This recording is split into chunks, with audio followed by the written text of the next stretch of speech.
होय, आमदारांना अपात्र करण्याचा अधिकार सुप्रीम कोर्टाकडे आहे असं म्हणत ठाकरेंच्या पक्षाचे वकील देवदत्त कामत यांनी ठाकरेंच्या पक्षाचा युक्तिवाद आज सुप्रीम कोर्टामध्ये पूर्ण केला।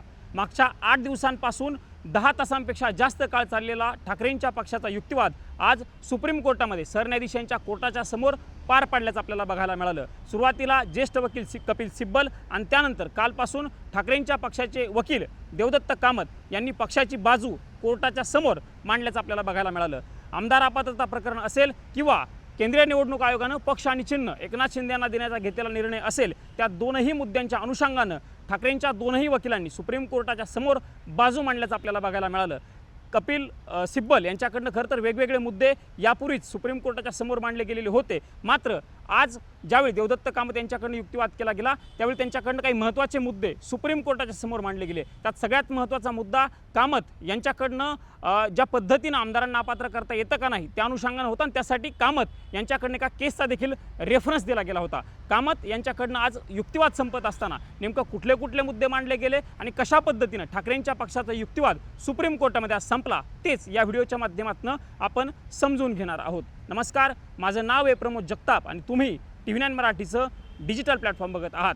मी म्हटलं तसं मागच्या 8 दिवस खरं तर ठाकरेंच्या पक्षाची बाजू सुप्रीम कोर्टामध्ये कपिल सिब्बल असतील यांच्याकडनं जोरदार पद्धतीने मांडली जात होती। ज्या पद्धतीनं तत्कालीन विधानसभेचे अध्यक्ष राहुल नार्वेकर यांनी एकनाथ शिंदे यांच्यासोबत गेलेल्या आमदारांना अपात्र केलेलं नव्हतं आणि त्या विरोधामध्ये खरं तर ही याचिका सुप्रीम कोर्टामध्ये दाखल केलेली होती, त्या अनुषंगानं जोरदार युक्तिवाद करत असताना राहुल नार्वेकर यांच्या भूमिकेवरती खरं तर कपिल सिब्बल यांच्याकडनं प्रश्न वारंवार पद्धतीने उपस्थित केल्याचं आपल्याला बघायला मिळालेलं होतं। सोबतच ज्या पद्धतीनं निवडणूक आयोगाकडनं पक्ष आणि चिन्ह एकनाथ शिंदे यांना दिला गेला होता त्या आयोगाच्या भूमिकेवर देखील कपिल सिब्बल यांच्याकडनं प्रश्न उपस्थित केले गेले होते। ज्या पद्धतीनं आयोगाच्या रेकॉर्डवरती पक्षाची घटना पक्षाची सगळी कागदपत्र आहेत, मात्र असं असतानाही आयोगानं फक्त विधिमंडळ पक्षातील सदस्यांच्या संख्येचा विचार करता हा पक्ष एकनाथ शिंदे यांना दिला गेलेला होता आणि तो कशा पद्धतीने चुकीचा होता हा सगळा युक्तिवाद कपिल सिब्बल यांच्याकडनं केला गेल्याचं आपल्याला बघायला मिळालं होतं। आणि त्यानंतर युक्तिवाद संपत असताना पक्षाचे दुसरे वकील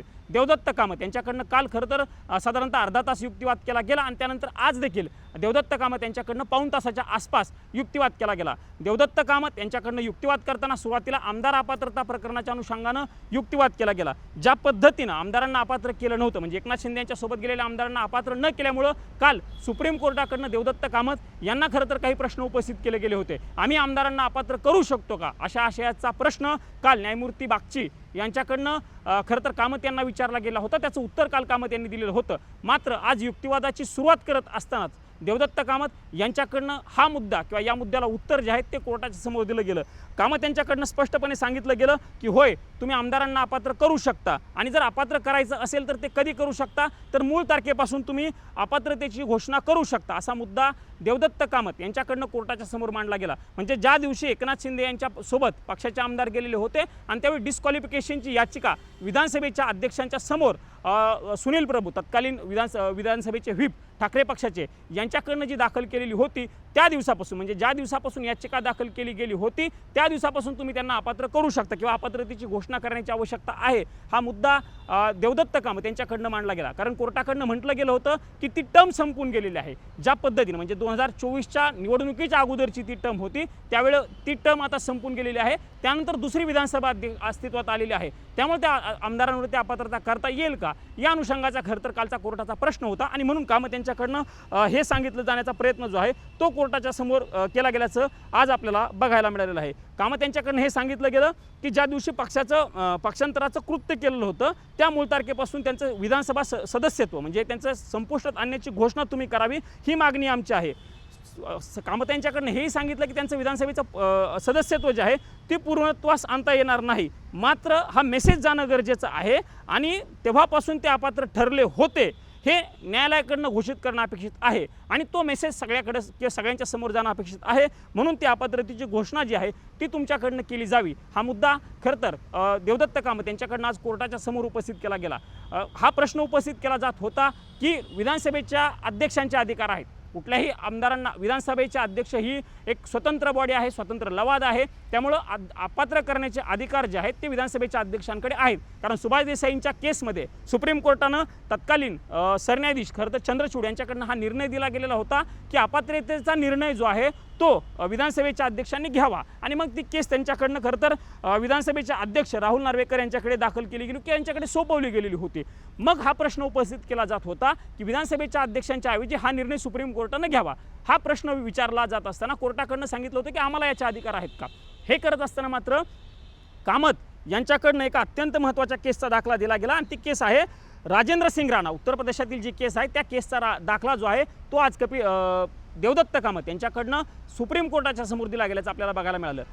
कामत यांनी ही केस खरं तर कोर्टाच्या समोर सांगितली. ही केस नेमकं काय होती ती थोडक्यात मी सांगतो. 2003 साली बसपाचं सरकार ज्यावेळेस होतं, बसपा आणि भारतीय जनता पार्टीचं सरकार उत्तर प्रदेशामध्ये होतं, मात्र त्यावेळी बसपातील 13 आमदारांनी एक वेगळा गट स्थापन केलेला होता आणि त्यांनी राज्यपालांना पत्र देत या सरकारचा पाठिंबा काढून घेत समाजवादी पक्षाला आम्ही पाठिंबा देत आहोत अशा पद्धतीचं पत्र त्यांनी त्यावेळी दिलेलं होतं. त्यानंतर त्यांच्यासोबत इतरही काही आमदार आलेले होते आणि त्या सगळ्या आमदारांची म्हणजे 2/3 त्यांनी आमदारांचा गट बनवला आणि मग आम्हाला अपात्र करता येत नाही हा मुद्दा त्यांनी तेव्हा मांडलेला होता. हे सगळं होत असताना बसपाचे जे काही नेते होते त्या नेत्यांनी सुप्रीम कोर्टामध्ये याचिका दाखल केलेली होती आणि या सगळ्या आमदारांना अपात्र केलं जावं अशा पद्धतीची भूमिका त्यांच्याकडनं सुप्रीम कोर्टाच्या समोर त्यावेळी मांडली गेल्याचं आपल्याला बघायला मिळालं होतं. खरं तरी 2003 साली जरी प्रकरण झालेलं असलं तरी त्यावेळी 5 न्यायमूर्तींच्या सुप्रीम कोर्टाच्या 5 न्यायमूर्तींच्या खंडपीठानं 14 फेब्रुवारी 2007 रोजी खरं तर हा एक निर्णय ऐतिहासिक असा निर्णय दिल्याचं आपल्याला बघायला मिळालं होतं आणि त्यावेळी कोर्टाकडनं स्पष्टपणे सांगितलेलं होतं. कोर्टाने महत्त्वाचं निकाल देताना म्हटलेलं होतं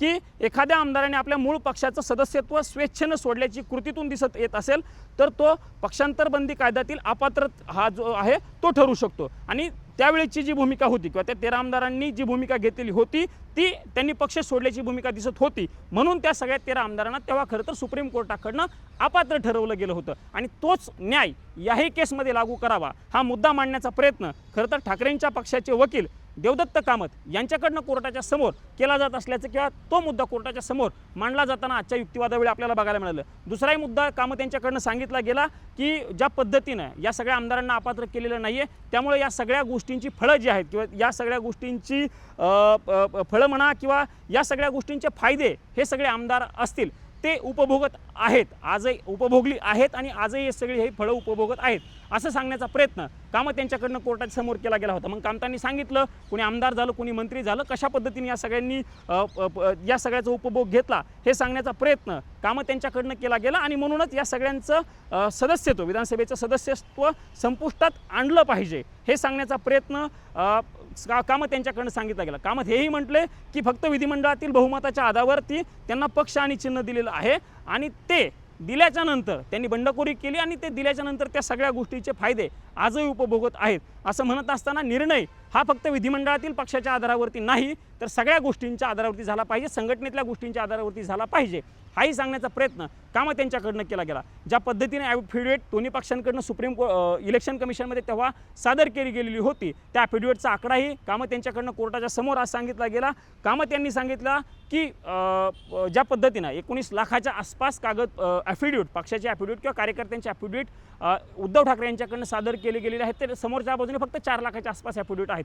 हाही मुद्दा खरं तर कामत यांनी किंवा आकडा जो आहे तो कामत यांच्याकडनं कोर्टाच्या समोर मांडला गेल्याचं आपल्याला बघायला मिळालं. आणि मग कामत यांनी शेवटचा मुद्दा अत्यंत महत्त्वाचा मांडला आणि कामत यांनी कोर्टाला एक विनंती देखील केली की या प्रकरणाचा निर्णय जो काही घ्यायचा आहे तो निर्णय तुम्हीच घ्या अशा पद्धतीची विनंती कोर्टाकडे केली. म्हणजे हे प्रकरण तुम्ही पुन्हा विधानसभेच्या अध्यक्षांकडे पाठवू नका किंवा हे प्रकरण तुम्ही केंद्रीय निवडणूक आयोगाकडे पाठवू नका तर जो काही निर्णय तुम्हाला घ्यायचा आहे तो निर्णय तुम्हीच घेतला पाहिजे, अंतिम फैसला तुम्हीच करा अशा पद्धतीची विनंती कोर्टाच्या समोर युक्तिवाद करत असताना कामत यांच्याकडनं केली गेल्याचं आपल्याला बघायला मिळालं होतं. म्हटलं तसं विधिमंडळातील बहुमताच्या आधारावरती त्यांना फक्त हा निर्णय दिला गेलेला आहे आणि ज्या पद्धतीनं पक्षांतर केलं गेलेलं आहे हे न्यायालयानं बघितलेलं आहे. सगळ्या गोष्टी कोर्टाच्या समोर आहेत त्यामुळं सगळ्या गोष्टींचा आधार कोर्टानं विचारात घ्यावा आणि मग या सगळ्याच्या नंतर निर्णय जो आहे तो कोर्टानं द्यावा. पण हा निर्णय फक्त कोर्टानंच द्यावा, प्रकरण पुन्हा दुसरी कोणाकडे पाठवू नये अशी विनंती आज युक्तिवाद करत असताना ठाकरेंच्या पक्षाचे वकील देवदत्त कामत यांच्याकडनं कोर्टाच्या समोर केलं गेल्याचं आपल्याला बघायला मिळालं. कामत यांच्याकडनं वेगवेगळे मुद्दे मांडले गेले.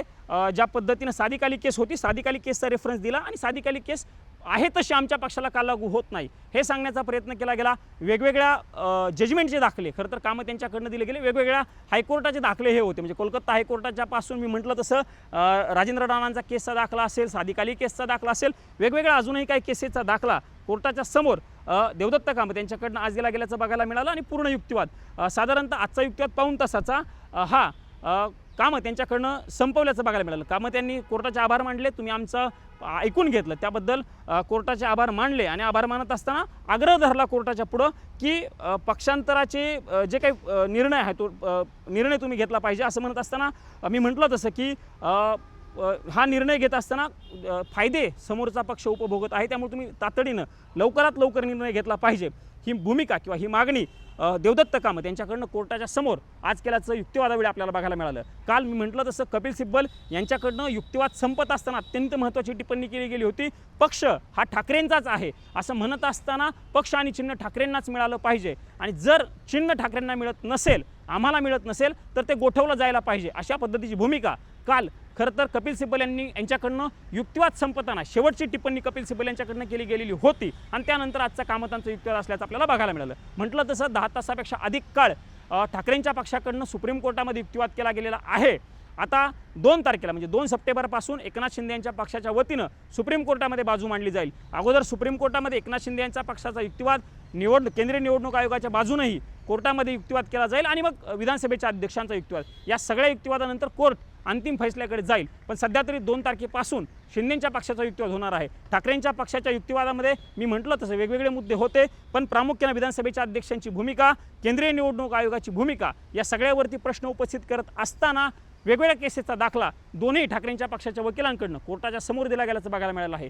कशा पद्धतीनं आता आगामी काळ म्हणजे 2 सप्टेंबरपासून म्हणजे पुढच्या महिन्यामध्ये ज्यावेळेस युक्तिवाद सुरू होईल त्यावेळी शिंदेंच्या पक्षाकडनं युक्तिवाद कसा केला जातो हे बघणं आता महत्त्वाचं असणार आहे। पण मागच्या काही काळापासून आमचं म्हणणं कोर्ट ऐकून घेत नाही अशा पद्धतीची टिप्पणी कोर्टाच्या बाहेर ठाकरेंच्या पक्षाकडनं केली जात होती। ती टिप्पणी आता ठाकरेंच्या पक्षाकडनं केली जाणार नाही, कारण ठाकरेंच्या पक्षाचा सुप्रीम कोर्टामधील युक्तिवाद आता पूर्ण झाल्याचं आपल्याला बघायला मिळालेलं आहे।